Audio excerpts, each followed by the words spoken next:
atau senyawa yang berhubungan pada campuran fermentasinya. Nah, untuk pemesanan prekursor itu biasanya surat pesanan di apotek berbeda dengan surat pesanan obat yang biasa, ya, termasuk yang narkotik.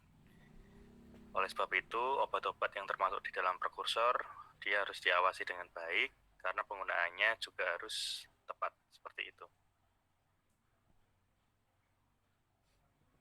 Nah, dengan cara menambahkan prekursor tersebut, ditemukanlah beberapa jenis-jenis dari penisilin.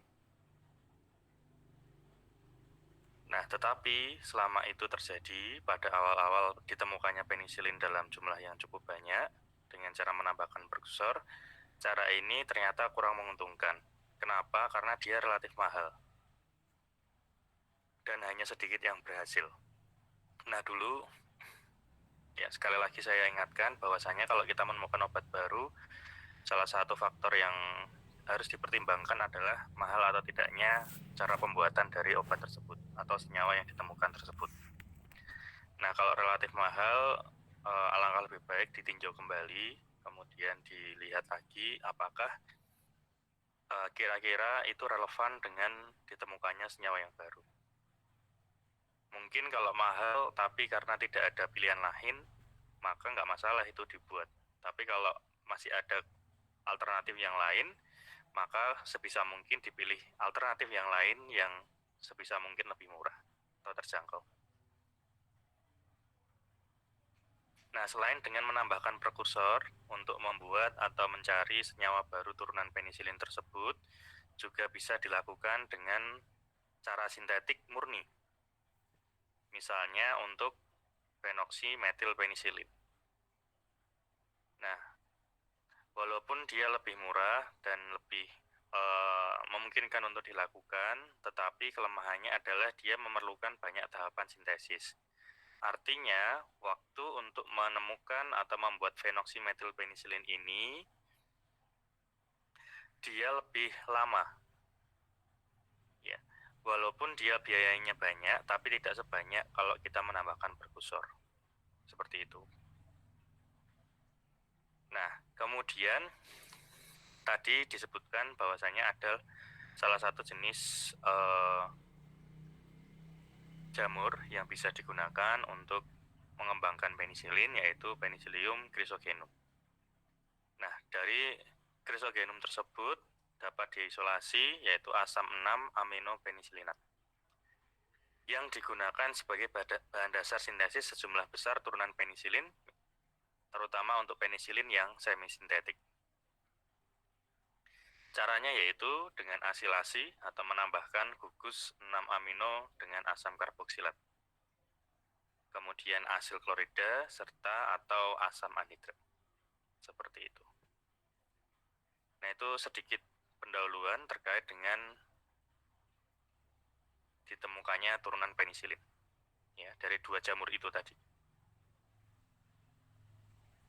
Nah, kemudian tadi disebutkan bahwasanya ada modifikasi dengan menambahkan prekursor, kemudian bisa dengan cara sintetik atau semisintetik, dengan melihat tangan yang dirubah di dalam struktur utamanya, yang akan mempengaruhi jenis-jenis maupun cara kerja dari penisilin tersebut. Oleh sebab itu, penisilin memiliki banyak turunan atau jenis di dalam perkembangan ilmu pengetahuan zaman sekarang. Nah, diantaranya ada di dalam tabel ini. Ini adalah gugus fungsi yang ditambahkan ke dalam struktur utama penisilin. Ya, kemudian dia memiliki nama generik penisilin G dan nama kimianya benzil penisilin. Kemudian ada penisilin V, nama kimianya phenoxymetilpenicillin. Ada fenitisilin, nama kimianya phenoxyetilpenicillin. Kemudian ada ampicillin, namanya D-alpha aminobenzilpenicillin. Kemudian ada amoxicillin, nama lainnya D-alpha amino parahidroksibenzilpenicillin. Kemudian ada carbenicillin, nama kimianya alpha karboksibenzilpenicillin. Kemudian ada carindacillin. Nah, yang membedakan adalah gugus fungsi yang dirubah di sini. Seperti itu. Masih ingat materi apa ya sebelumnya ya, yang ada penisilin GV dan seterusnya? Dulu di materi apa? Kimet atau bukan ya? Kimet 1.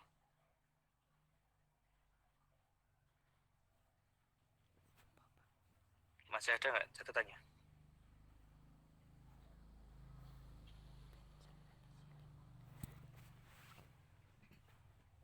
Masih ada nggak catatannya?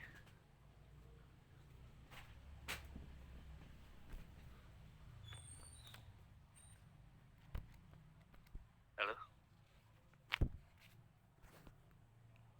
Iya Pak. Masih ada? Bentar Pak, tak cari dulu. Tapi pernah mendapatkan materi ini nggak? Penisilin itu, jenis-jenis penisilin. Pernah Pak. Pernah. Nah silakan nanti dibuka lagi. Ya, saya tidak mengulangi lagi bedanya penisilin GV dan seterusnya.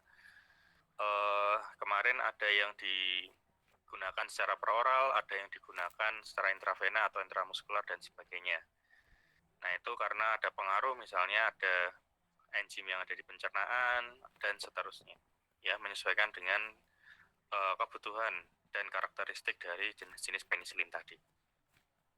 Nah itu silakan dibaca lagi perbedaan antar jenis-jenis penisilin seperti itu. Nah, ini masih banyak lagi jenis-jenisnya, nanti silakan dipelajari lagi. Saya lanjut ke stabilitas penisilin. Kerusakan pada penisilin, ya, atau kita mengecek stabilitas atau kualitas dari penisilin tersebut. Biasanya kerusakan penisilin itu terjadi karena adanya hidrolisis atau pemecahan karena ada unsur air di dalam penyimpanan atau penggunaannya.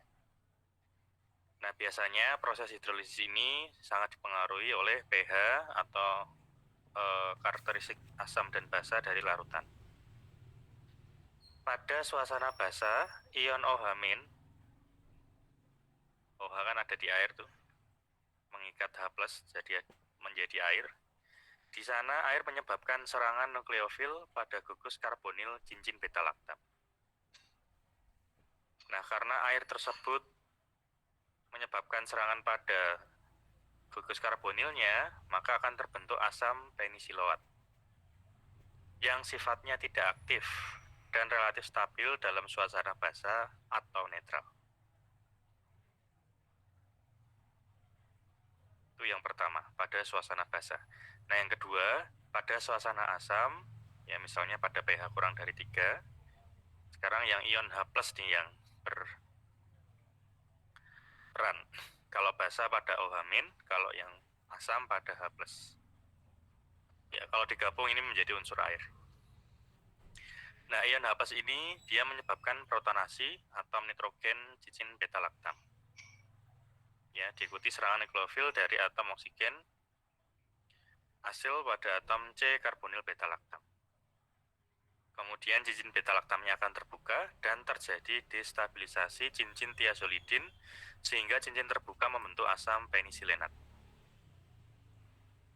Nah, khusus untuk asam penisilenat ini, di mana ini adalah hasil hidrolisis ketika penisilin bertemu atau dalam keadaan asam seperti itu, asam penisilenat ini tidak stabil dan mengalami degradasi atau perubahan bentuk atau struktur melalui 2 jalur,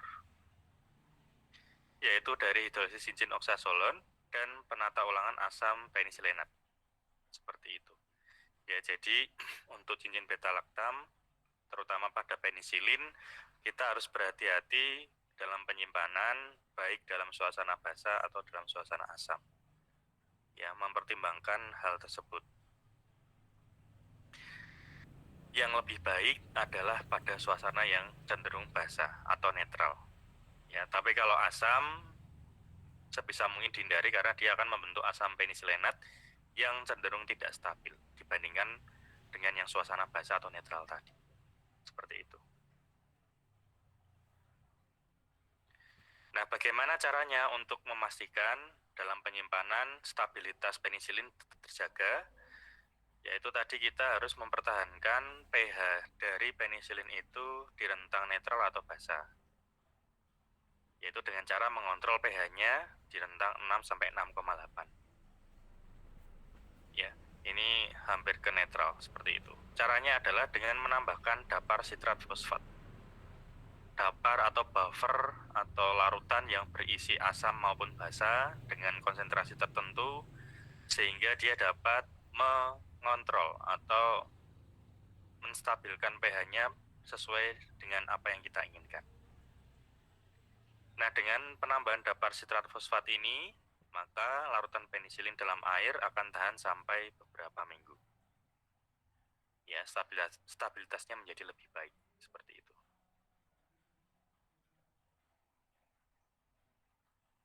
Ada pertanyaan? Silakan. Jadi dia lebih baik di suasana basah ya dibandingkan yang asam. Basah atau netral lebih baik dibandingkan yang asam.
Halo?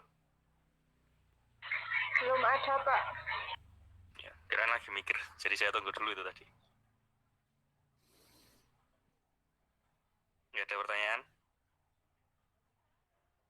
Belum, Pak. Belum ada, Pak. Ya, oke. Saya lanjutkan lagi. Nah, penisilin juga akan diinaktifkan oleh adanya ion logam. Jadi harus hati-hati kalau dalam penyimpanan ada kontaminasi dari misalnya Zn atau Cu, ya dari seng atau tembaga. Hal ini dapat diatasi dengan dapar tadi.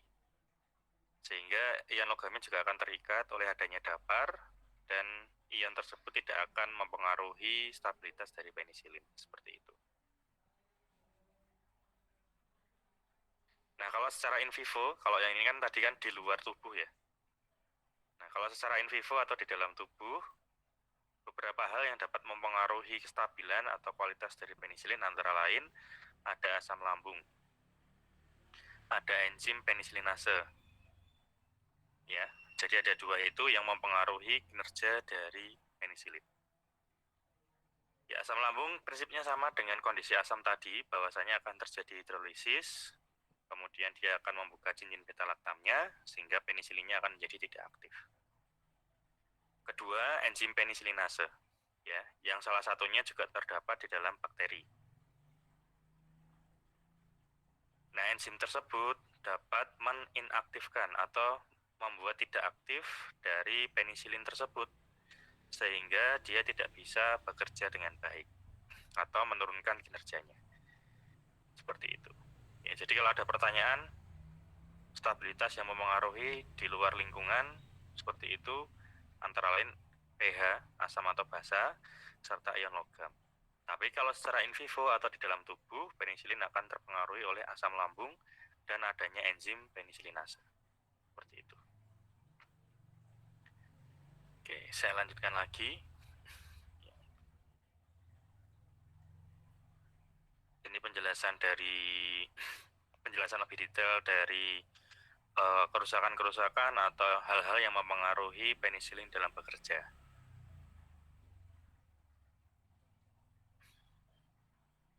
Ini jenis-jenisnya.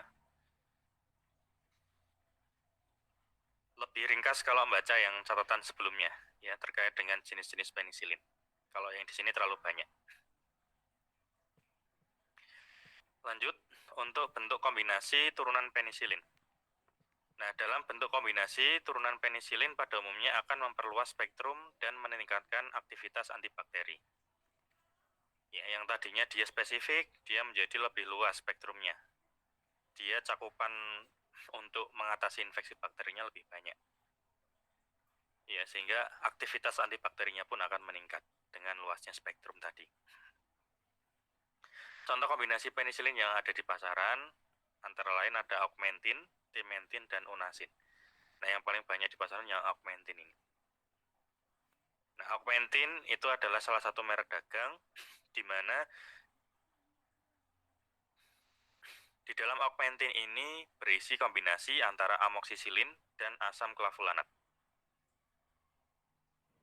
Jadi penisilin akan dikombinasikan dengan asam clavulanat. Dengan kombinasi tersebut, maka augmentin ini dapat digunakan sebagai antibiotik atau antiinfeksi dalam spektrum yang luas. Dia bisa digunakan untuk gram positif, gram negatif, bisa untuk yang aerob maupun yang anaerob, serta kuman yang membentuk penisilinase. Artinya, kalau kita menggunakan turunan penisilin dalam bentuk tunggal ke kuman yang membentuk penisilinase, itu tidak akan efektif karena penisilinnya akan diinaktifkan oleh adanya penisilinase. Tetapi dengan dikombinasi antara amoksisilin dan asam clavulanat ini, maka kuman yang memiliki penisilinase tadi dapat diatasi. Asam clavulanatnya akan berikatan dengan penisilinase sehingga amoksisilinnya dapat bekerja dengan baik. Seperti itu. Ya, ini penjelasannya. Asam clavulanat merupakan penghambat enzim beta laktamase. Jadi yang bekerja, yang dihambat atau yang ditangani oleh penisilinase adalah enzim beta laktamase atau asam clavulanatnya tadi. Seperti itu. Sehingga amoksisilinnya dapat bekerja dengan baik. Kemudian ada timentin dan ada unasin. Seperti itu. Ada pertanyaan lagi terkait penisilin? Silakan.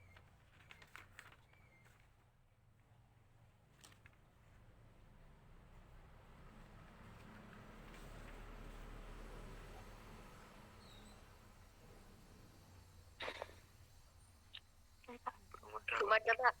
Belum ada. Oke. Nah, itu tadi yang pertama untuk turunan beta laktam, yaitu turunan penisilin. Kemudian yang kedua ada turunan cephalosporin, masih dalam jenis beta laktam. Nah, cephalosporin ini dia dihasilkan dari isolasi pada ekstrak jamur, yaitu Cephalosporium acremonium. Ya, turunan nama-namanya itu memang berasal dari nama Latin bahan dasar yang digunakan. Ya, yang digunakan adalah Cephalosporium acremonium. Nah, dari jamur ini ternyata dapat diisolasi atau diambil 3 jenis antibiotik. Nah, diantaranya atau salah satunya adalah cephalosporin ini, cephalosporin C. Dari cephalosporin C ini kemudian dimodifikasi atau dikembangkan lagi menjadi banyak turunan cephalosporin.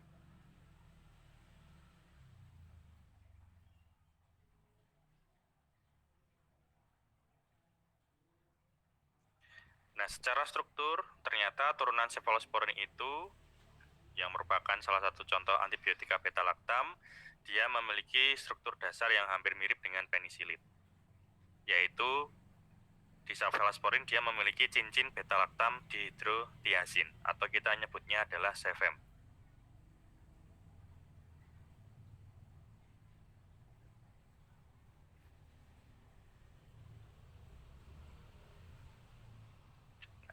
Di dalam turunan cephalosporin ya, dibagi menjadi beberapa generasi.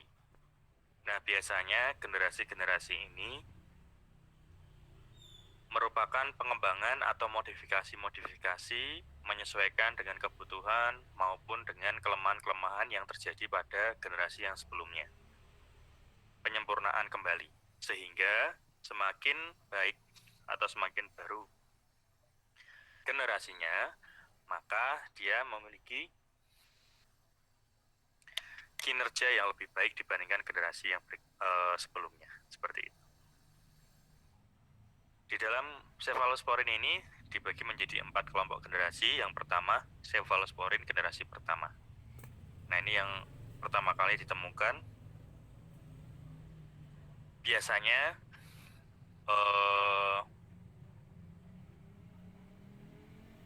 pada awal-awal ditemukannya ini masih banyak ditemukan kelemahan-kelemahan yang terjadi. Tetapi pada saat itu pastinya bakteri-bakteri yang ada masih belum bereplikasi atau belum memodifikasi diri separah atau seberat ketika zaman sekarang. Ya, kenapa? Karena banyak faktor yang mempengaruhi modifikasi atau perubahan struktur dari bentuk bakteri tersebut sehingga dia menjadi lebih ganas atau lebih berat. Ya, misalnya gaya hidup orang zaman sekarang, kemudian polusi udara, kemudian suhu atau cuaca dan sebagainya. Seperti itu. Nah, cephalosporin generasi pertama ini dia merupakan turunan pertama yang diperkenalkan pada era atau tahun antara 1960 sampai 1970-an. Dia spektrum antibakterinya lebih sempit dibandingkan generasi berikutnya. Ya, dia terutama aktif atau selektif terhadap bakteri dalam jenis koki.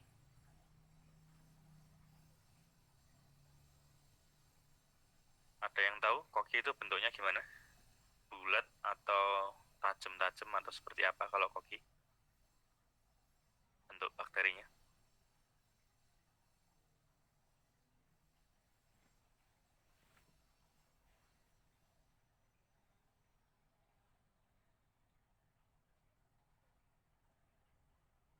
Bentuk bakterinya gimana? Bulat bukan, Pak? Bulat ya. Koki atau kokus itu bentuk bakterinya bulat. Ya, semua jenis koki dapat diatasi dengan spektrum cephalosporin generasi pertama ini, kecuali untuk yang enterokoki, kemudian E. coli, kemudian pneumonia, kemudian mirabilis dan salmonella serta shigella. Ya, dia semua jenis koki kecuali yang disebutkan di sini. Nah, turunan ini pada generasi pertama ini dia tahan terhadap beta-laktamase atau enzim yang dapat mendegradasi beta-laktam. Yang biasanya dihasilkan misalnya pada Staphylococcus aureus. Ya, di dalam Staphylococcus aureus ini bakterinya memiliki enzim beta-laktamase. Nah, tetapi dia tidak tahan bila dihasilkan oleh bakteri gram negatif. Ya, artinya cephalosporin generasi pertama ini dia hanya efektif pada bakteri-bakteri yang gram positif saja. Kemudian dia memiliki waktu paruh eliminasi yang pendek, sehingga waktu minum dalam satu hari tidak cukup hanya satu kali. Kemudian kemampuan untuk menembus cairan cerebrospinalnya rendah. Seperti itu. Contoh obatnya ada cefadroxil, cefazolin, cefacetril, cefalexin, cefaloridin dan seterusnya. Nah, yang paling sering digunakan sampai sekarang juga yaitu yang cefadroxil. Oke, lanjut yang kedua. Cephalosporin generasi kedua. Pada generasi kedua ini dia merupakan pengembangan ya dari generasi yang sebelumnya dan dia digunakan secara klinik pada akhir tahun 1970-an. Artinya tidak terlalu lama jaraknya dengan yang generasi pertama. Kemudian spektrumnya hampir sama dengan generasi pertama. Dia hanya lebih efektif pada gram positif, tetapi secara umum ternyata dia lebih aktif terhadap gram negatif yang enterik. Ya, beda ya. Yang generasi pertama cuma yang gram positif. Generasi kedua gram positif ditambah dengan gram negatif yang enterik. Walaupun tidak sebaik dengan generasi yang berikutnya. Seperti itu. Kemudian waktu paro, tes tengah eliminasinya hampir sama dengan yang generasi pertama, tetapi dia kemampuan menembus cairan cerebrospinalnya lebih baik. Ya, sehingga dia bisa digunakan untuk infeksi-infeksi yang terjadi di kepala atau otak. Contohnya cefaclor, cefamandol, ya, kemudian cefmetazole, cefoxitin, cefuroxim, dan seterusnya. Oke, itu untuk generasi kedua. Ya, jauh lebih baik karakternya dibanding yang generasi pertama. Sekarang generasi ketiga. Nah, generasi ketiga ini mulai diperkenalkan atau digunakan secara klinik pada tahun 1980-an. Dia lebih luas dibandingkan generasi sebelumnya, tetapi secara umum turunan ini lebih aktif terhadap generasi negatif yang gram negatif yang telah resisten terhadap antibiotik cefalosporin generasi sebelumnya. Kemudian dia lebih tahan terhadap beta laktamase, hampir sama dengan yang generasi pertama. Tetapi kurang aktif terhadap bakteri gram positif. Ya, walaupun sama-sama dia tahan terhadap beta laktamase, tetapi dia ternyata lebih baik pada gram yang negatif. Ya, melengkapi kebutuhan terhadap generasi-generasi yang sebelumnya yang belum tercover.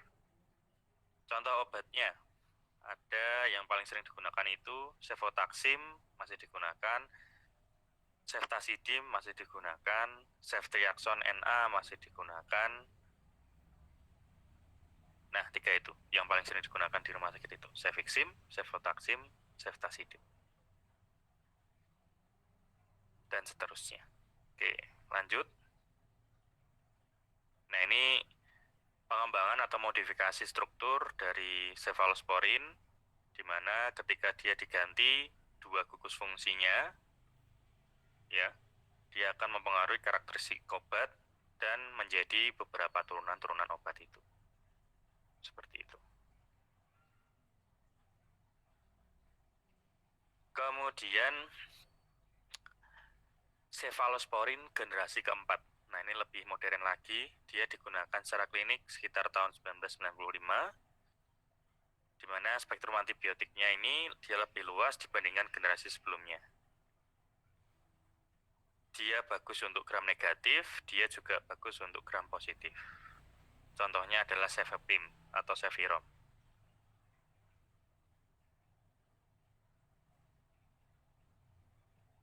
Nah, kelemahannya apa? Kelemahan penggunaan cefalosporin generasi yang terbaru itu akan berdampak pada harga.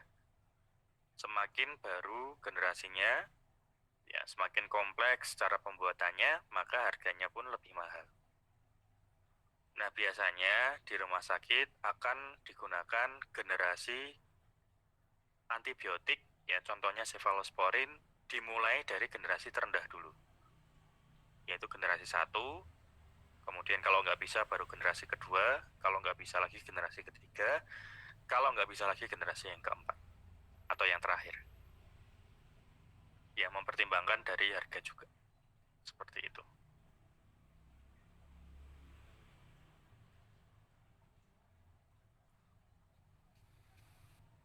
Ada pertanyaan dulu untuk 4 generasi cefalosporin?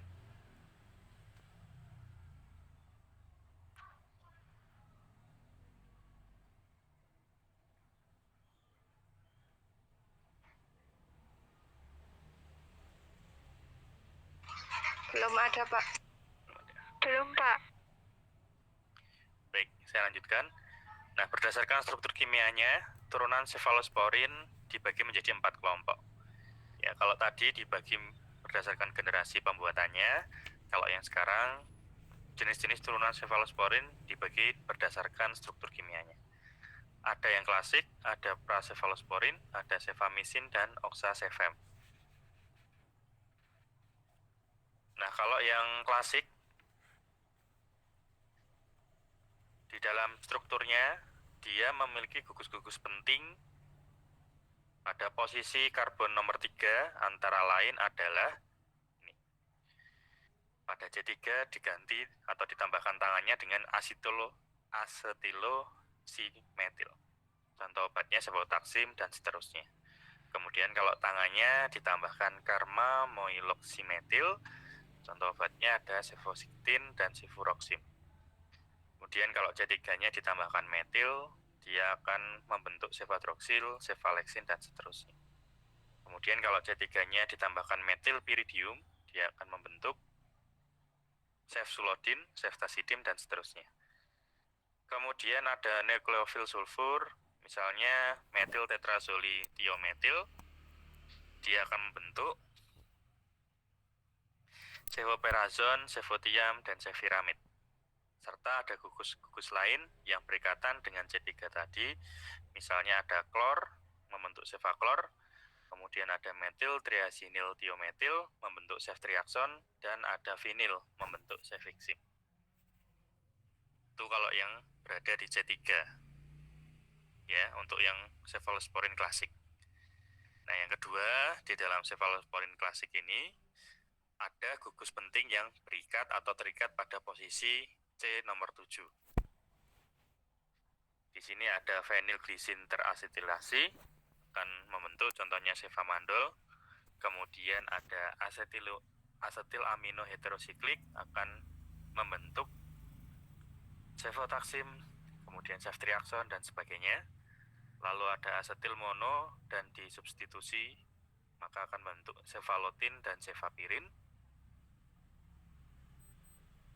Kemudian yang terpenting lagi di dalam cefalosporin klasik ini, dengan penambahan atau pengikatan gugus-gugus penting tadi, maka dia akan membentuk senyawa atau obat turunan cefalosporin yang baru yang memiliki karakteristik atau ciri-ciri yang berbeda satu dengan yang lainnya. Ya, oleh sebab itu, besok kalau kalian memang mendapatkan kesempatan untuk bekerja sebagai seorang farmasis di bagian Research and Development atau R&D di industri, maka kalian bisa menemukan obat atau senyawa-senyawa baru dengan cara tersebut. Ya, dengan mengubah bentuk struktur atau menambahkan atau mengikat tangan-tangan atau gugus-gugus penting baru ke dalam struktur utamanya. Seperti itu. Yang kedua, berdasarkan struktur kimianya, cefalosporin juga dibagi menjadi kelompok kedua, yaitu pracefalosporin. Nah, kalau dikatakan pra itu berarti belum terbentuk senyawa yang utuh. Artinya, pracefalosporin ini adalah bentuk obat yang laten atau calon obat atau bakal obat dari cefalosporin yang klasik yang tadi sudah disebutkan di penjelasan sebelumnya. Nah, kenapa kok dibuat dalam bentuk obat laten atau calon obat atau praobat? Karena di dalam tubuh, obat-obat atau calon obat ini akan terhidrolisis dan melepaskan senyawa induk yang aktif. Masih ingat proses metabolisme? Tujuannya apa metabolisme?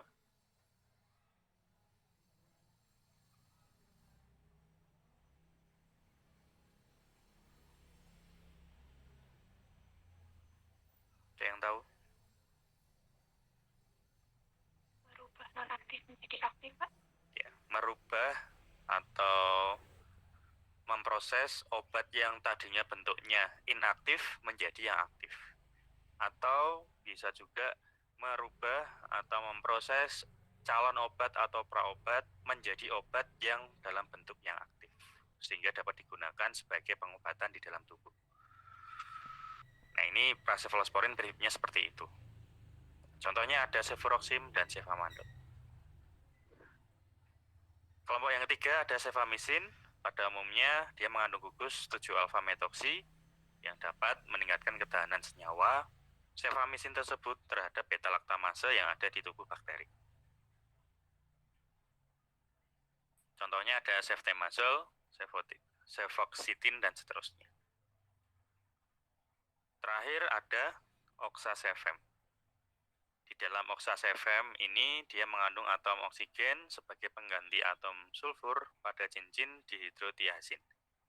Oleh sebab itu, dia bentuknya hampir sama dengan beta-laktam, tetapi dia mengandung atom S yang diganti oleh adanya atom oksigen.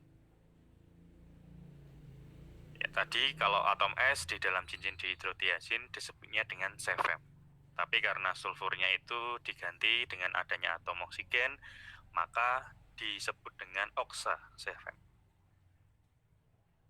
Dia dihasilkan melalui sintetis total, artinya pergantian atom S dengan O tersebut, dia dapat meningkatkan aktivitas antibakteri yang jauh lebih baik karena adanya peningkatan kekuatan asilasi dan kelarutan senyawa dalam air. Nah, kalau kemampuan kelarutan senyawa dalam airnya lebih baik, maka kemampuan penembusan membran bakterinya juga akan meningkat. Nah, tetapi ada kelemahannya. Dengan pergantian atom S dengan oksigen tersebut, dia akan meningkatkan kelabilan atau ketidakstabilan senyawa karena adanya kecepatan hidrolisis yang menjadi lebih besar. Ya, aktivitasnya lebih baik, tapi stabilitasnya pun juga akan berkurang dengan adanya hidrolisis yang lebih besar. Contohnya adalah moxalactam. Nah, turunan cefalosporin tadi itu baik digunakan sebagai bakterisida. Bakterisida itu berarti membunuh bakteri dengan indeks terapi atau jendela terapi atau therapeutic window yang tinggi. Nah, kalau indeks terapinya tinggi, artinya jarak antara minimum effectivity concentration dan minimum toxicity konsentrasi itu jauh. Jaraknya antara MEC dan MTC-nya lebar atau jauh. Ya, sehingga penggunaan cefalosporin ini aman digunakan oleh pasien seperti itu karena dia memiliki indeks terapi yang lebar. Nah, kemudian turunan cefalosporin ini dia juga efektif untuk pengobatan infeksi karena adanya Staphylococcus apapun jenisnya dan Streptococcus apapun jenisnya. Terutama yang telah tahan terhadap penisilin, E. coli, dan mirabilis. Ya, kalau pengobatan dengan penisilin tidak efektif, maka biasanya diganti dengan turunan cefalosporin ini. Seperti itu. Nah, kemudian informasi tambahan, beberapa cefalosporin pada generasi ketiga dia digunakan untuk pengobatan meningitis. Ada yang tahu meningitis itu penyakit yang menyerang bagian apa di tubuh manusia? Otak bukan, Pak? Ya, otak, tepatnya di selaput otak ya. Meninges itu adalah selaput otak, itis itu adalah infeksi. Sehingga meningitis adalah infeksi yang terjadi di selaput otak. Nah, tadi perlu diingat bahwasanya generasi ketiga cefalosporin itu memiliki kemampuan yang baik dalam menembus cerebrospinal. Tadi saya menyebutkan bahwasanya kalau dia mampu menembus cerebrospinal, maka dia baik digunakan untuk infeksi yang terjadi di kepala atau di otak. Karena dia mampu menembus membran otak tersebut. Kemudian dia juga baik digunakan untuk flu, kemudian baik digunakan pula untuk infeksi yang nosokomial. Nah, informasi tambahan bahwasanya infeksi nosokomial sudah pernah dijelaskan sebelumnya oleh dosen yang lain. Infeksi nosokomial.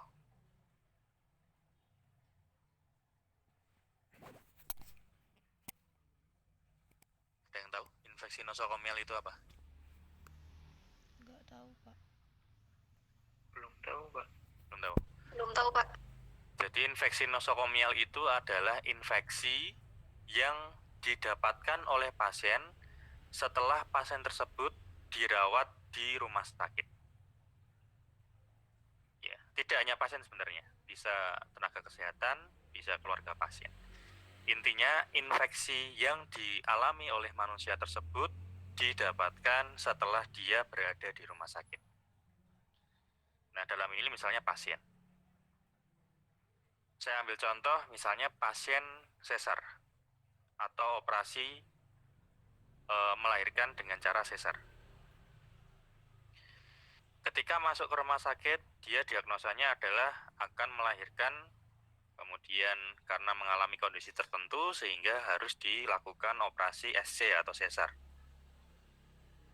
Nah, pada awalnya si ibu ini tidak mengalami infeksi atau gejala infeksi apa-apa sebelum dioperasi. Nah, setelah operasinya selesai, kemudian dirawat beberapa saat atau beberapa hari di rumah sakit, ternyata di bagian pembedahan mengalami infeksi. Nah, infeksi tersebut karena didapatkan di rumah sakit itu disebut dengan infeksi nosokomial. Ya, kenapa kok disebut infeksi nosokomial? Karena di rumah sakit itu kita nggak tahu tuh ruangan, alat apa yang terkontaminasi oleh bakteri apa di dalam rumah sakit. Karena sangat banyak jenis-jenis bakteri atau mungkin mikroorganisme yang berada di rumah sakit yang bisa berpotensi untuk menimbulkan infeksi pada pasien. Nah, jadi penjelasan mudahnya seperti itu. Infeksi nosokomial adalah infeksi yang didapatkan oleh pasien atau manusia setelah dia berada atau dirawat di rumah sakit. Yang tadinya di rumah belum mengalami infeksi, tapi ternyata di rumah sakit setelah dirawat dia malah mengalami infeksi.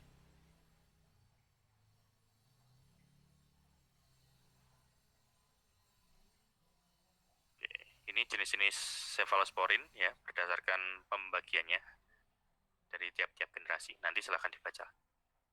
Ada pertanyaan cefalosporin?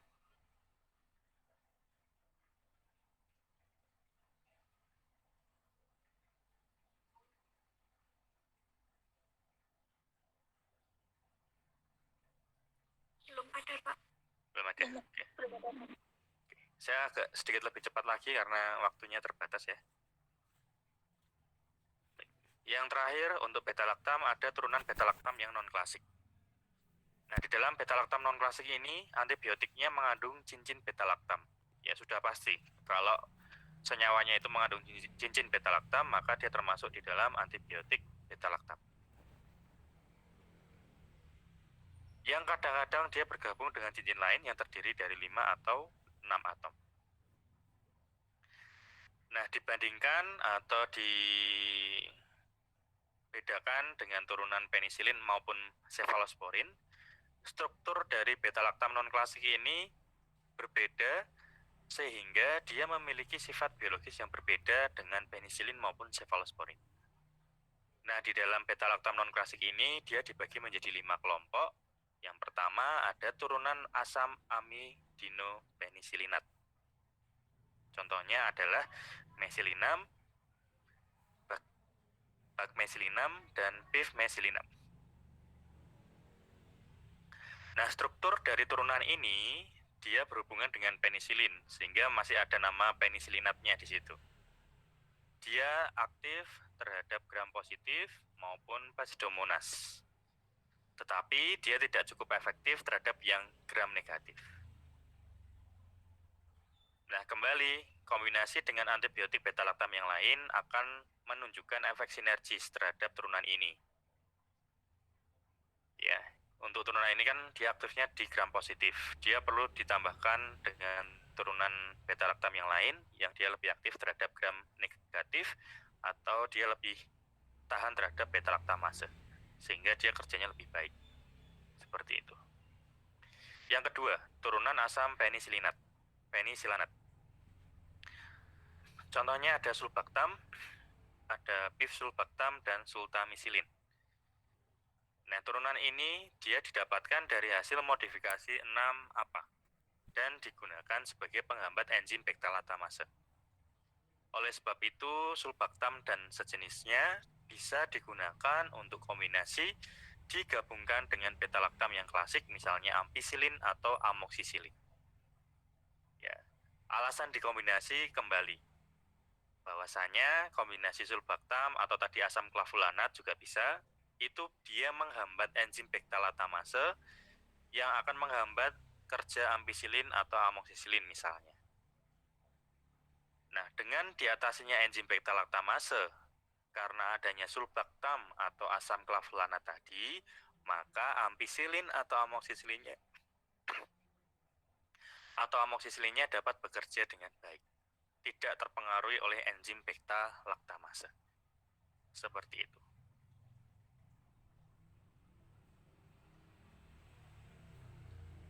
Kemudian yang ketiga, turunan beta-laktam yang non-klasik ada carbapenem. Ini juga sering digunakan di rumah sakit. Ya, carbapenem ini merupakan analog atau kembaran atau senyawa yang hampir sama dengan penisilin yang alami, di mana atom sulfur pada cincin thiazolidin di cincin beta-laktamanya diganti dengan ikatan rangkap dan gugus metilen. Ya, jadi S-nya itu diganti dengan ikatan rangkap menggunakan gugus metilen.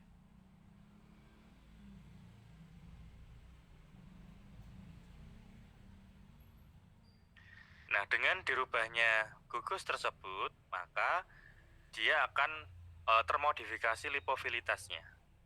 Ya, dengan dirubah lipofilitasnya, maka dia akan meningkatkan stabilitas terhadap beta-laktamase. Dan dia menunjang pengikatan dengan enzim sasaran sehingga menghasilkan senyawa antibakteri dengan spektrum yang luas dan aktivitas serupa dengan cefalosporin generasi ketiga. Artinya, carbapenem ini juga bisa digunakan untuk pengobatan misalnya meningitis dan seterusnya. Karena dia juga baik dalam kemampuannya menembus membran cerebrospinal. Seperti itu. Nah, ini sering digunakan, carbapenem.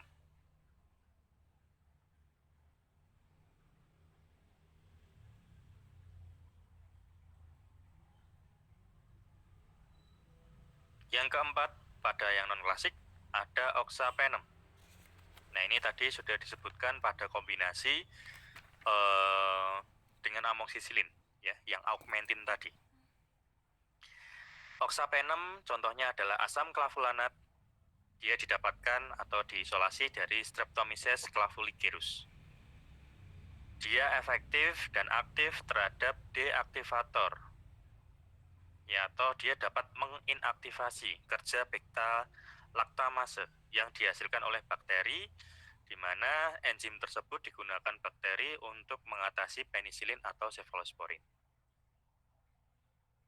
Nah, penisilin atau cefalosporin tadi jika dikombinasi dengan asam clavulanat, maka ketika masuk ke dalam tubuh bakteri, asam clavulanatnya akan menginaktivasi beta-laktamase. Sehingga penisilin maupun cefalosporin yang dikombinasi tadi dapat bekerja dan lebih efektif dalam memberikan efek antibakteri.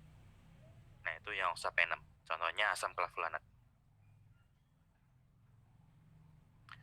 Kemudian yang kelima, turunan beta-laktam monosiklik. Contohnya ada nocardisin A, sulfacesin, astreonam, dan tigemonam. Nah, ini silakan nanti dibaca. Masing-masing memiliki karakter maupun kemampuan yang menyesuaikan dengan bentuk maupun aktivitasnya. Oke. Itu untuk jenis-jenis antibiotik beta-laktam. Jadi ada 3, yaitu ada penisilin, ada cefalosporin, dan ada turunan beta-laktam yang non-klasik. Sebelum saya lanjutkan ke antibiotik yang lain, kalau ada pertanyaan, saya persilahkan.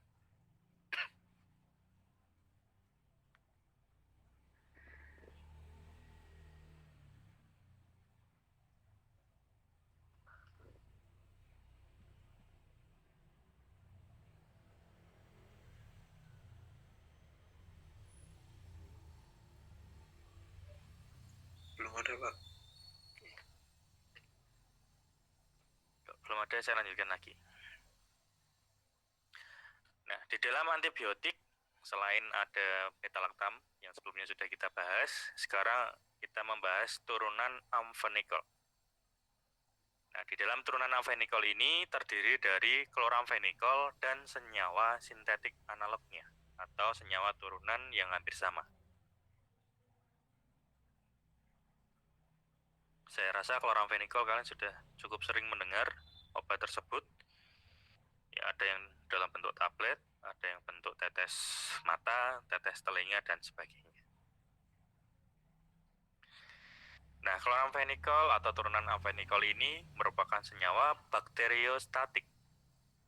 Nah, kalau disebut bakteriostatik artinya dia hanya menghambat pertumbuhan atau replikasi dari bakterinya.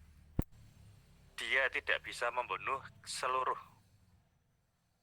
bakteri yang ada di dalam tubuh pasien. Dia hanya menghambat jumlahnya saja. Dan sifatnya dia adalah spektrum luas, artinya dia efektif untuk gram negatif maupun gram yang positif. Kemudian dia sifatnya mudah larut dalam lemak, sehingga dia mudah menembus dalam sel bakterinya. Mekanisme kerja dari turunan amfenikol ini yaitu menghambat biosintesis protein pada siklus pemanjangan rantai asam amino, yaitu dengan menghambat pembentukan ikatan peptida.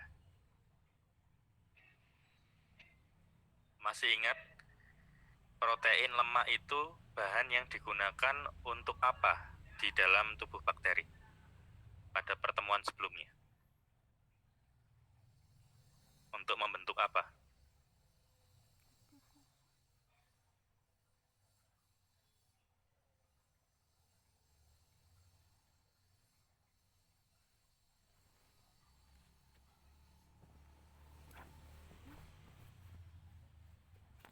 Protein dan lemak atau peptida digunakan untuk apa di dalam tubuh bakteri?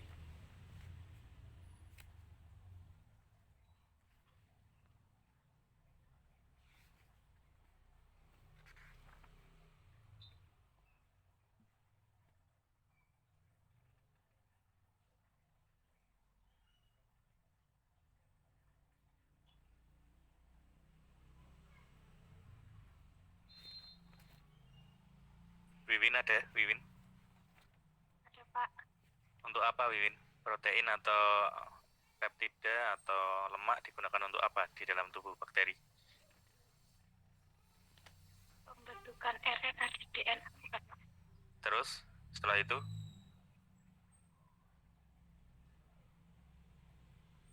sangat penting untuk membentuk apa? Selain RNA dan DNA. Diduplikan.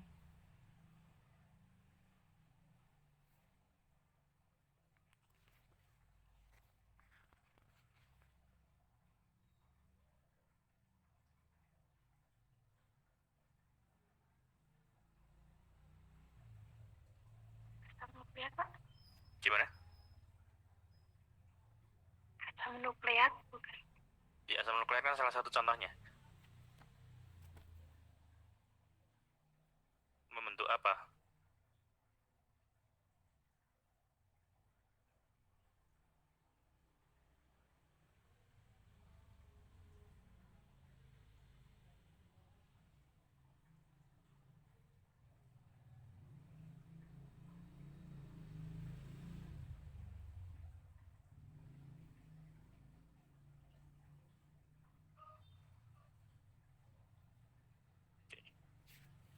Coba siapa ya?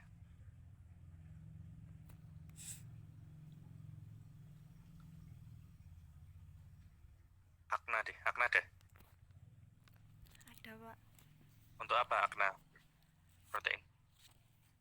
Membentuk peptidoglikan Pak. Peptidoglikan untuk apa? Ada bagian di dalam tubuh sel bakteri itu peptidoglikan.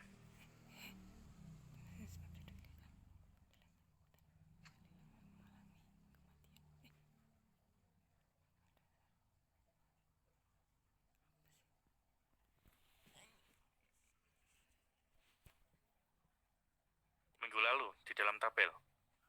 Kan ada banyak jenis tuh. Penyusun bagian bakteri ini bisa digunakan beberapa jenis protein atau lemak atau peptida.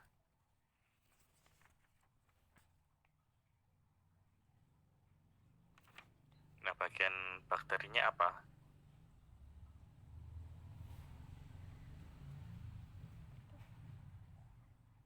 Peptidoglikan tadi itu bermanfaat untuk membentuk apa di dalam tubuh bakteri?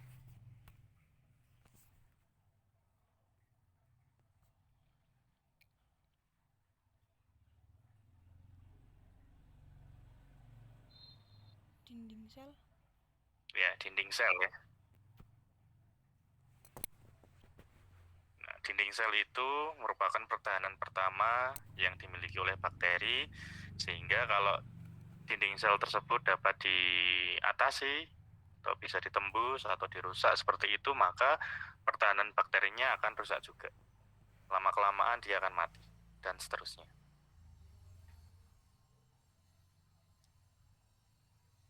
Pertanyaan kedua, kalau asam folat digunakan untuk apa di dalam tubuh bakteri?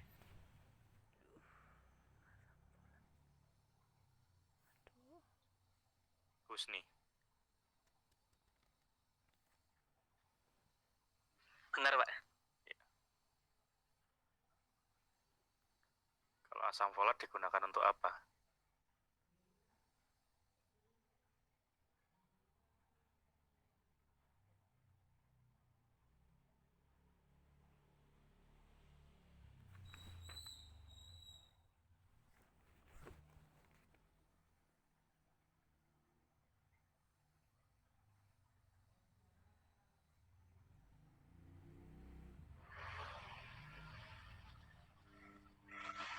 Membantu terbentuknya sel-sel tubuh agar dapat berjalan dengan baik, Pak.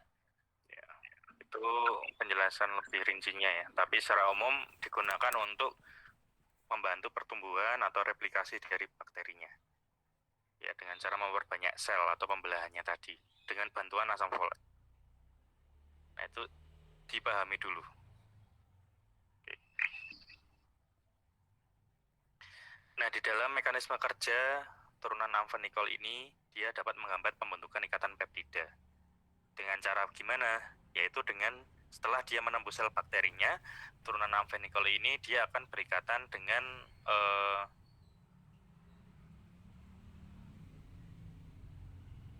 subunit ribosom 50S di dalam tubuh bakteri. Nah, dengan berikatannya antara ikatan peptida dengan ribosom tersebut, maka dia akan menghambat enzim peptidil transferase. Sehingga dia akan mencegah penambahan asam amino pada rantai peptidanya. Nah, kalau asam amino pada rantai peptidanya dicegah jumlahnya, akan berakibat terhadap hambatan pembentukan ikatan peptida dan biosintesis protein. Di mana tadi protein bisa digunakan untuk memperkuat dinding sel atau membentuk dinding selnya. Nah, itu adalah mekanisme kerjanya.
Oke, kita ke contoh turunan amfenikol. Yang pertama ada chloramphenicol. Dia salah satu antibiotik yang bersifat bakteriostatik. Tadi sudah dijelaskan di awal turunan amfenikol. Dan dia mempunyai spektrum yang luas. dia digunakan sebagai obat pilihan utama pada demam tifoid akut.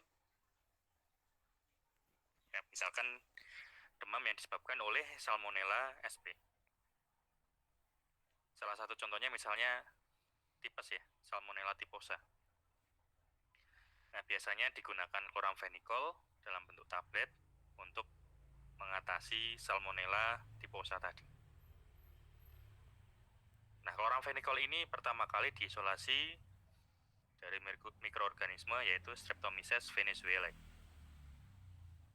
Ya, dari namanya aja berarti dia ditemukan di negara Venezuela.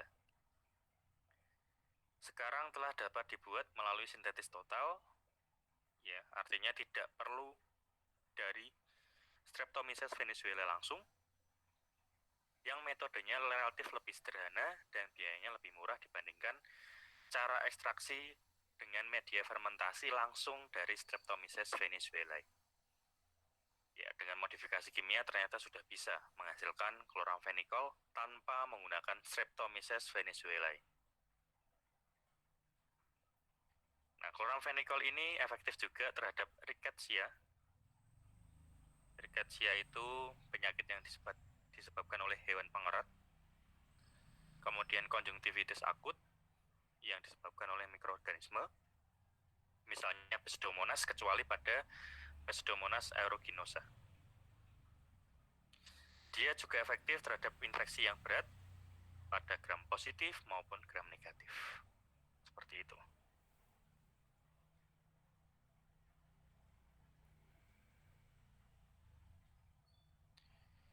Sudah ada yang pernah menggunakan chloramphenicol tetes mata atau tetes telinga?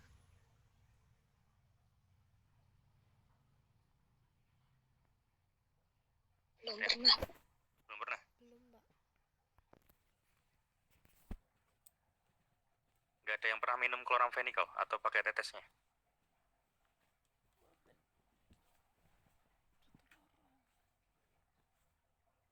Belum, Pak.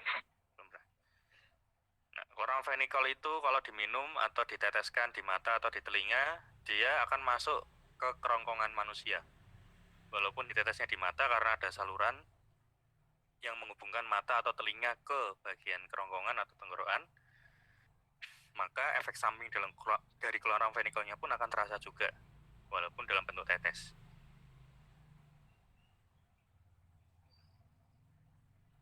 Nah, chloramphenicol itu kelemahannya adalah dia mempunyai rasa yang sangat pahit. Tadi saya sebutkan, walaupun ditetes di mata atau di telinga, rasa pahitnya itu terasa di tenggorokan. Ya, sangat pahit. Oleh sebab itu, ketika kalian mendapatkan resep dan itu digunakan untuk anak-anak, biasanya anak-anak minumnya apa? Tablet, kapsul, puyer, pil atau apa? Kalau anak-anak minum obat. Sirup, Pak. Sirup. Selain sirup apa? Tadi yang saya sebutkan. Puyer. Puyer. Ya. Sirup atau puyer. Kemudian kalau chloramphenicol saya rasa tidak larut dalam air ya. Dia dalam bentuk suspensi, sehingga bisa dibuat dalam bentuk suspensi. Nah, tapi kalian harus mengusulkan yang diberikan chloramphenicol terhadap resep anak-anak tadi adalah dalam bentuk esternya. Ya, bentuk ester atau turunan dari chloramphenicol. Contohnya chloramphenicol palmitate. Ya, artinya di dalam chloramphenicol-nya ditambah lagi gugus karbon. Ya, rantainya lebih panjang dibanding yang sebelumnya. Karena alasannya rasa dari chloramphenicol sangat pahit, diusulkan chloramphenicol diganti dengan chloramphenicol ester, yaitu chloramphenicol palmitate, dalam bentuk puyer atau dalam bentuk suspensi.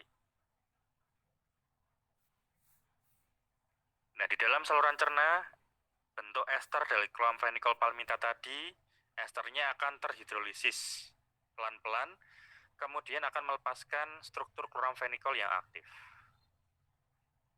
Seperti itu. Nah, kalau untuk pemakaian parenteral atau intravena, digunakan bentuk garam yang mudah larut dalam air, yaitu chloramphenical sodium suksinat. Artinya, nanti kalau kalian mendapatkan resep chloramphenical, kok di bawahnya dalam bentuk sediaan parenteral, harus diusulkan dalam bentuk chloramphenical sodium suksinat.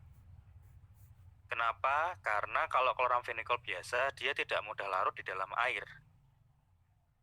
Artinya dia menggumpal di dalam darah. Sehingga kalau dapat resep chloramphenical dalam bentuk parenteral, diusulkan chloramphenical-nya diganti dalam bentuk chloramphenical sodium suksinat. Kedua usul ini paham ya? Paham, Pak.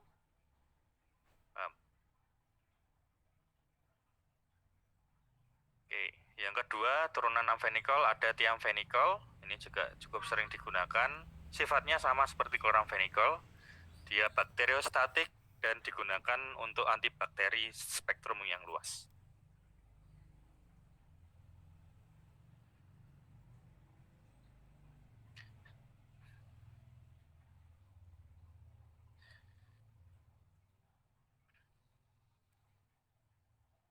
Oke, itu untuk turunan amphenicol. Ada pertanyaan dulu?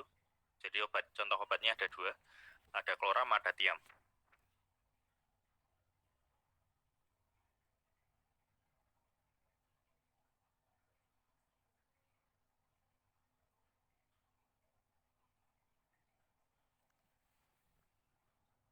Belum ada, Pak. Belum ada. Oke. Saya lanjutkan. Sekarang ke turunan tetrasiklin. Turunan tetrasiklin dapat dihasilkan dari isolasi kultur kultur mikroorganisme Streptomyces sp. Jadi dari segala jenis Streptomyces bisa dihasilkan tetrasiklin. Kemudian bisa dikembangkan secara semi-sintetik. Artinya tetap menggunakan kultur Streptomyces, tapi juga bisa dikombinasi dengan cara sintetik. Belum bisa dihasilkan secara sintetik total. Nah, dia merupakan turunan oktahidronaftasen yang terbentuk oleh gabungan 4 buah cincin. Kemudian tetrasiklin bersifat amfoter karena dia mengandung gugus yang bersifat asam seperti gugus hidroksil dan basa seperti gugus dimetil amino. Kalau amfoter berarti dia baik di dalam suasana asam maupun di suasana basa. Jika dia bertemu dengan asam kuat, tetrasiklin akan membentuk garam asam yang sifatnya mudah larut dalam air. Ya, kalau dalam asam kuat.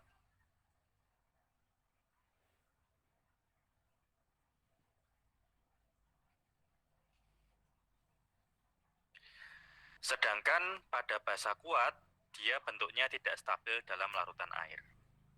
Ya, tetrasiklin dalam suasana asam mudah larut dalam air. Kalau dalam suasana basa, dia tidak mudah larut dalam air.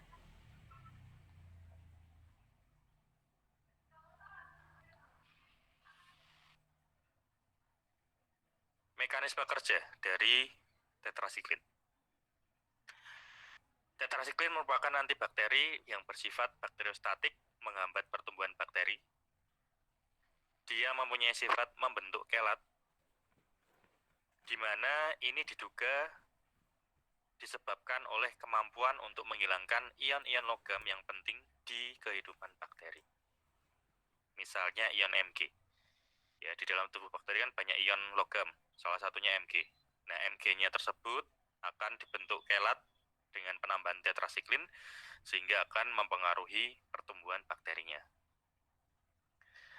Kemungkinan yang lain, pembentukan kelat tersebut memudahkan pengangkutan tetrasiklin menuju ke sisi kerjanya. Meski demikian, fenomena tersebut bukan merupakan peran dasar mekanisme kerja dari tetrasiklin.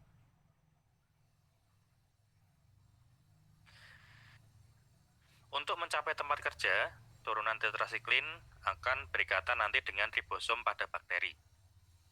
Untuk mencapai ribosom tersebut, dia menggunakan 2 cara. Yang pertama difusi pasif, kemudian dia menggunakan difusi aktif.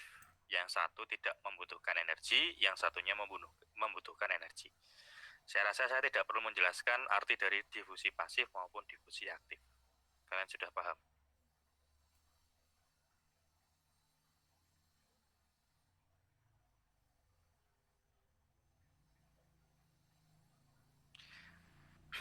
Nah, di dalam turunan tetrasiklin, dia dibagi menjadi beberapa kelompok, yaitu yang pertama ada tetrasiklin alami, contohnya ada tetrasiklin itu sendiri, ada klor tetrasiklin, ada oksi tetrasiklin, dan demeklosiklin.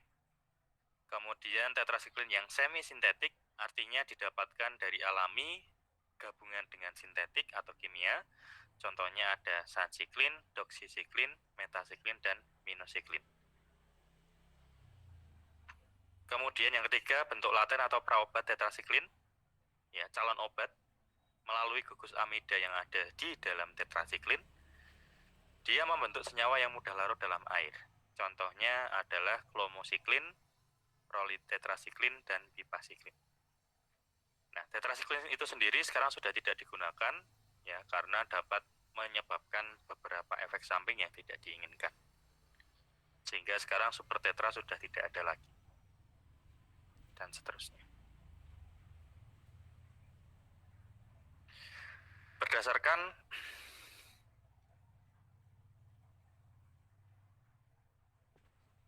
apa tadi?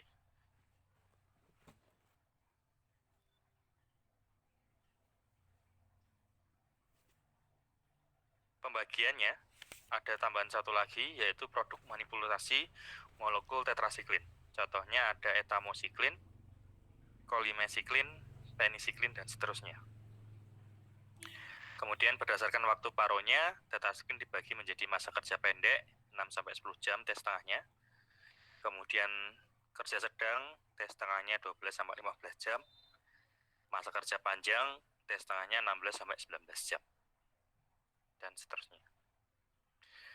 Dia merupakan bakteriostatik dan dengan sifat spektrumnya luas, baik untuk gram positif maupun yang gram negatif, terutama untuk rickettsia, mycoplasma, chlamydia, dan amoeba, dan seterusnya.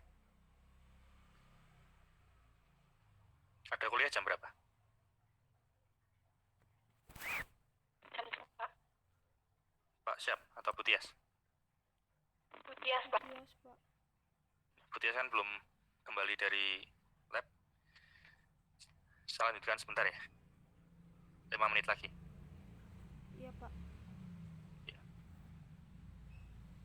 Soalnya antibiotik banyak banget ini. Pak, otak udah nyebluk. Oke. Selanjutnya ada turunan aminoglikosida. Nah, di sini dia merupakan antibiotik dengan struktur kimia yang bervariasi. Artinya, di dalam struktur aminoglikosida itu banyak gugus fungsi atau gugus penting yang ditambahkan ke dalam struktur utamanya. Sehingga dia memiliki banyak jenis atau turunan. Nah, pada umumnya dia bersifat bakterisid atau dapat membunuh bakteri. Kemudian dia juga dapat menghambat pertumbuhan atau bakteriostatik terhadap bakteri gram positif maupun negatif.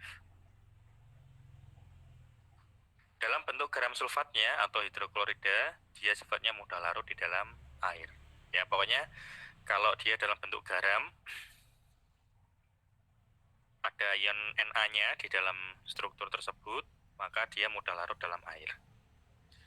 Kemudian dia tidak diabsorpsi oleh saluran cerna, sehingga untuk pemakaian sistemik tidak dapat diberikan secara oral, tetapi harus diberikan secara parenteral melalui injeksi intramuskuler. Ya, alasannya itu. Karena dia tidak diserap oleh saluran cerna, untuk menuju ke metabolisme, dia harus melalui pembuluh darah. Yaitu digunakanlah metode atau rute parenteral melalui intramuskular agar infeksi sistemik yang membutuhkan obat aminoglikosida ini dapat teratasi. Contoh turunannya ada streptomisin, kanamisin, gentamisin, neomisin, tobramisin, amikasin, netilmisin, dipekasin, dan spektinomisin. Nah, ini semuanya sering digunakan di rumah sakit.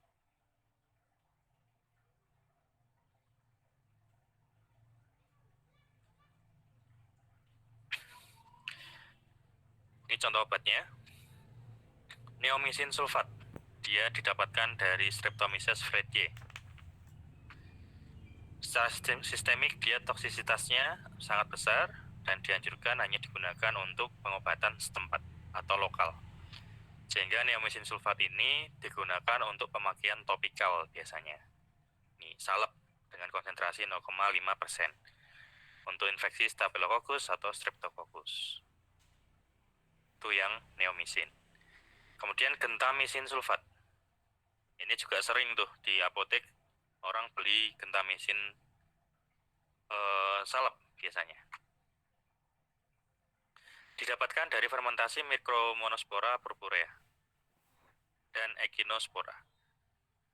Selain digunakan sebagai antibiotik topikal dalam bentuk salep atau larutan, dia juga bisa digunakan secara sistemik melalui intramuskular atau intravena. Seperti itu untuk gentamicin.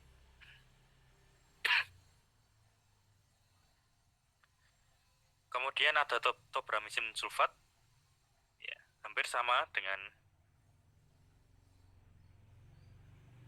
gentamicin seperti itu. Dia bisa digunakan secara parenteral juga melalui intramuskular maupun intravena. Dia efektif untuk infeksi yang terjadi pada sistem saraf pusat, urogenital atau saluran kencing, kemudian saluran cerna, saluran nafas, kulit, tulang, dan septic kidney.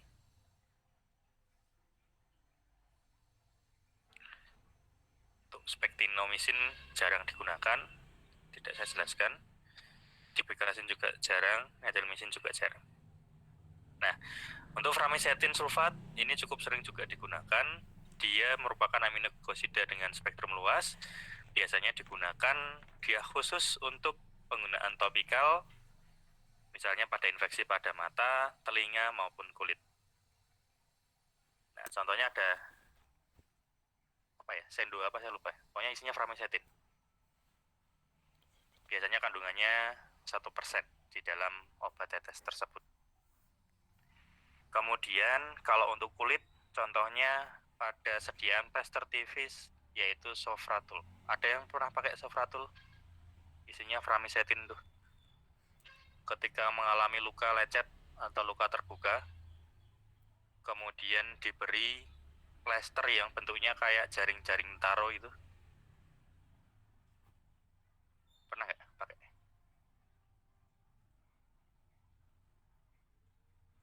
Kayaknya tahu deh. Coklat tuh nggak sih? Belum ada yang pernah pakai framisetin. Nih, Sofratul atau Dariantul biasanya. Belum, Pak. Belum, Pak. Belum pernah. Bentuknya itu kayak jaring-jaring kotak seperti itu. Kemudian ditempelkan ke luka. Dia mengandung obat. Nah, nanti lama-lama lukanya kering. Kalau kalian luka pakainya apa? Yang cukup parah. Saya pernah pakai, Pak. Apa? Bentuknya apa, Afi? Itu, Pak, kayak jaring-jaring itu. Pokoknya bolong-bolong gitu, Pak. Jaring-jaring. Ya, Terus kering apa basah ketika pertama digunakan dari wadahnya itu? itu Ada cairannya nggak di jaringnya itu? Ada. Nah, cairannya, Pak. cairannya itu isinya adalah framisetin sulfat. Ini kalau saya buka Google kelihatan nggak? Kelihatan, Pak. Kelihatan sebentar ya.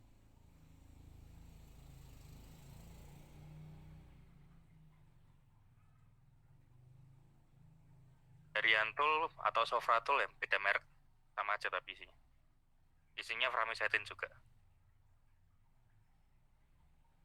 Nah, biasanya luka, kemudian setelah lukanya dibersihkan biar nggak infeksi, kemudian ditambahkan framisetin ini, yang bentuknya jaring-jaring, kemudian ditutup dengan kasa.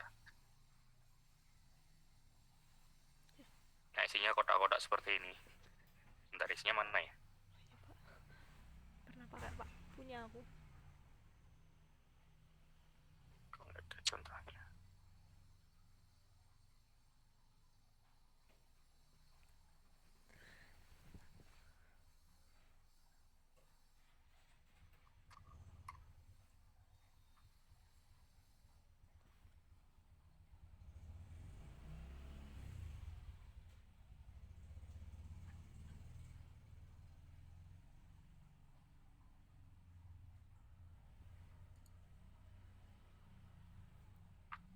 Nah ini, kelihatan ya?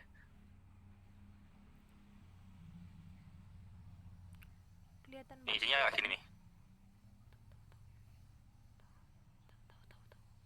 Nah ini Sovatul, Daryantul, atau merek-merek yang lain, atau ini yang generik nih, framesetin sulfat. Jadi isinya seperti kasa, tapi di dalam kasanya itu ada obatnya, yaitu framesetin sulfat. Nah ini yang biasanya ditempelkan ke luka agar tidak terjadi infeksi. Seperti itu. Nah ini bisa digunakan untuk luka lecet atau luka bakar. Untuk tambah pengetahuan lagi. Oke, baik. Lanjut turunan makrolida, mungkin satu kali lagi ini. Antibiotik turunan makrolida umumnya dihasilkan oleh Streptomyces sp yang memiliki 5 bagian struktur yang berkarakteristik, yaitu cincin lakton yang besar, biasanya 12-17 atom, memiliki gugus keton, kemudian ada 1 atau 2 gula amin, kemudian ada gula netral, dan gugus dimetil amino. Mekanisme kerjanya bersama dengan eritromisin, dia sifatnya bakteriostatik atau menghambat pertumbuhan bakteri. Kemudian dia hanya efektif pada mikroorganisme yang aktif membelah. Dia mengikat pada ribosom 50S ya, hampir sama dengan tetrasiklin tadi. Kemudian dia akan mempengaruhi ikatan-ikatan peptida yang ada di dalam tubuh sel bakterinya. Contoh obatnya ada erythromycin stearat, kemudian ada clarithromycin, roxithromycin, azithromycin, misalnya Citromax dan seterusnya. Ini terkenal tuh azithromycin, Citromax. Kemudian olendomycin fosfat dan seterusnya. Ya. Oke. Turunan polipeptida. Antibiotik polipeptida ini mempunyai struktur yang sangat kompleks. Dia membentuk suatu siklik atau cincin atau rantai yang tertutup. Sumber utama turunan antibiotik ini adalah dari Bacillus sp maupun Streptomyces sp.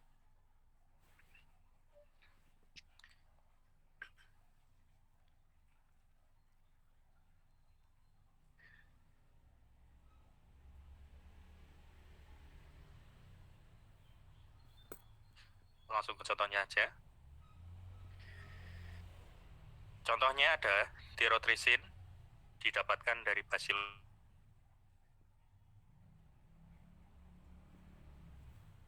dan tirosidin. Untuk yang gramisidinnya dia efektif terhadap gram positif. Untuk yang tirosidinnya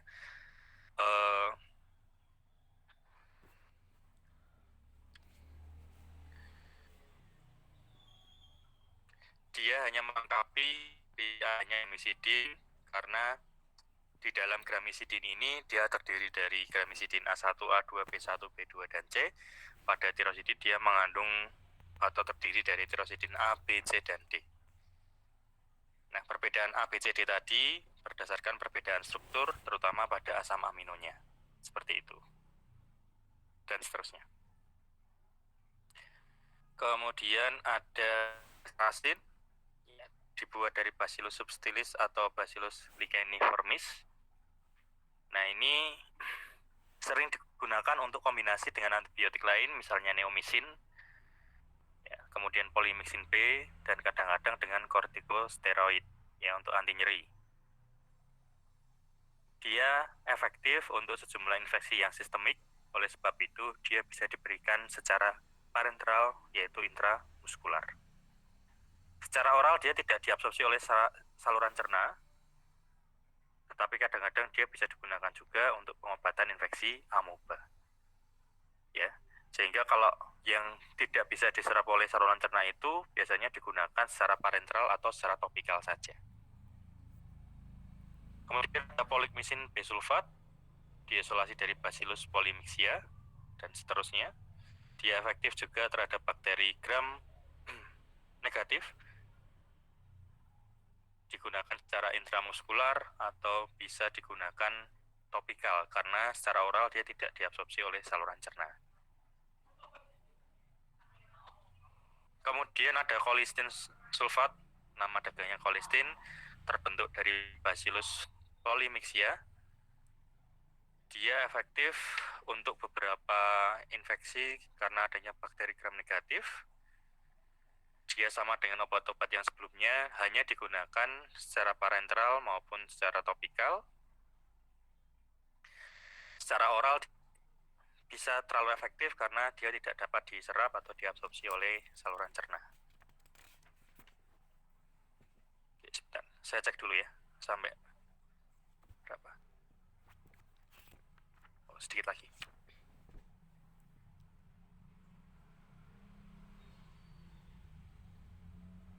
Kemudian ada turunan Lycosamida. Dia didapatkan dengan cara pembentukan antibiotik yang mengandung sulfur. Kemudian ada 4 alkil asam bipikolat dan asam higrat yang terikat pada alkil 6 amino alfa thiooctopyranosida melalui sambungan amida. Mekanisme kerjanya, dia sebagai bakteriostatik, dia efektif terhadap gram positif maupun gram negatif, tapi gram negatifnya yang anaerob, yang sifatnya patogen. Dia mengikat juga terhadap ribosom subunit 50S dan menghambat reaksi enzim peptidyl transferase, sehingga dia dapat memengaruhi dinding sel bakteri tadi. Hampir sama dengan penjelasan sebelumnya. Contoh obatnya ada lincomycin, clindamycin, kemudian yang selanjutnya adalah antibiotika polien, didapatkan dari Streptomyces sp juga. Karakternya dia memiliki cincin yang besar, mengandung lakton dan ikatan rangkap terkonjugasi. Contohnya ada amphotericin B, candicidin, dan nystatin. Nah, biasanya dia efektif digunakan sebagai anti jamur. Ya, penyakitnya misalnya sariawan dan sebagainya, atau luka yang terjadi pada mukosa-mukosa tipis. Kemudian turunan ansamicin didapatkan dari Streptomyces.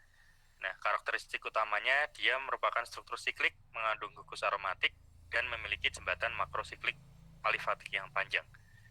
Biasanya disebut dengan ANSA. Makanya, senyawa ini disebut dengan ansamicin.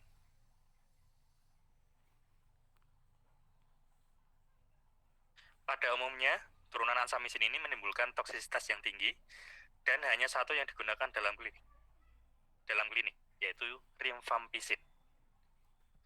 Didapatkan dari Nocardia mediterranea.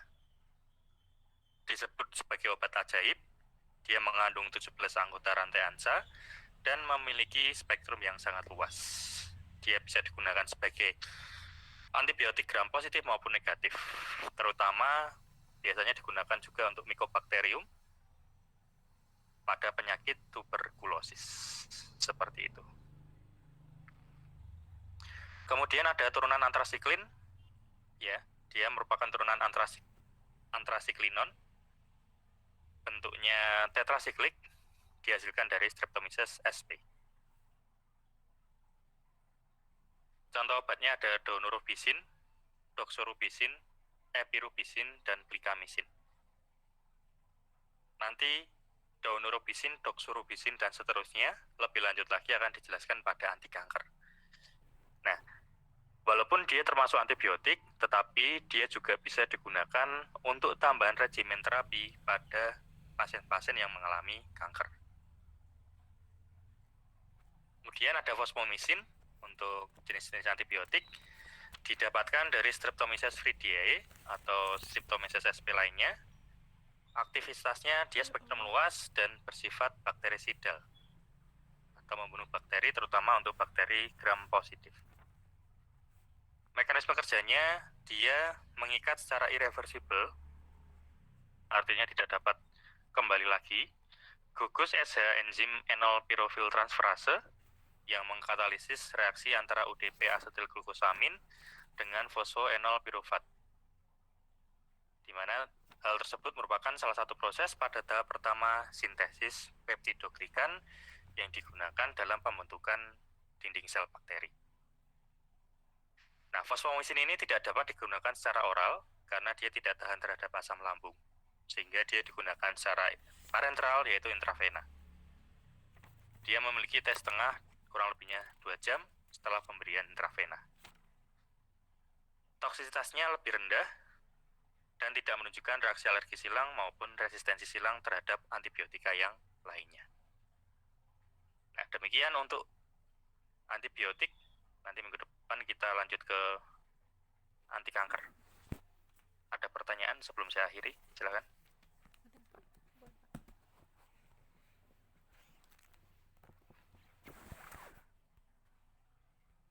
Belum ada, Pak.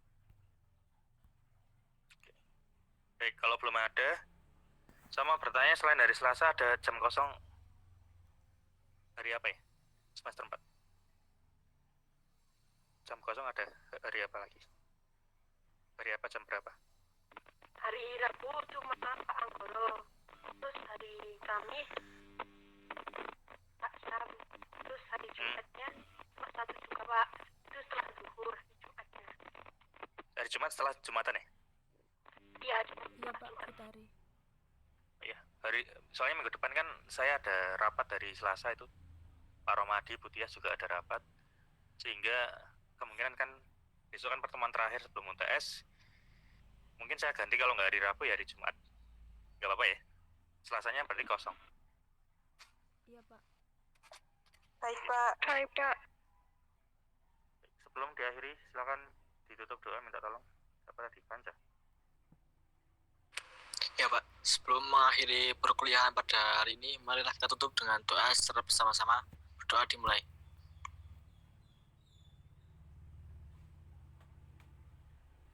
Doa selesai. Baik. Sekian untuk hari ini. Terima kasih atas perhatian dan kehadirannya. Kurang dan lebihnya saya mohon maaf. Saya akhiri. Wassalamualaikum warahmatullahi wabarakatuh. Waalaikumsalam. Waalaikumsalam. Waalaikumsalam warahmatullahi wabarakatuh.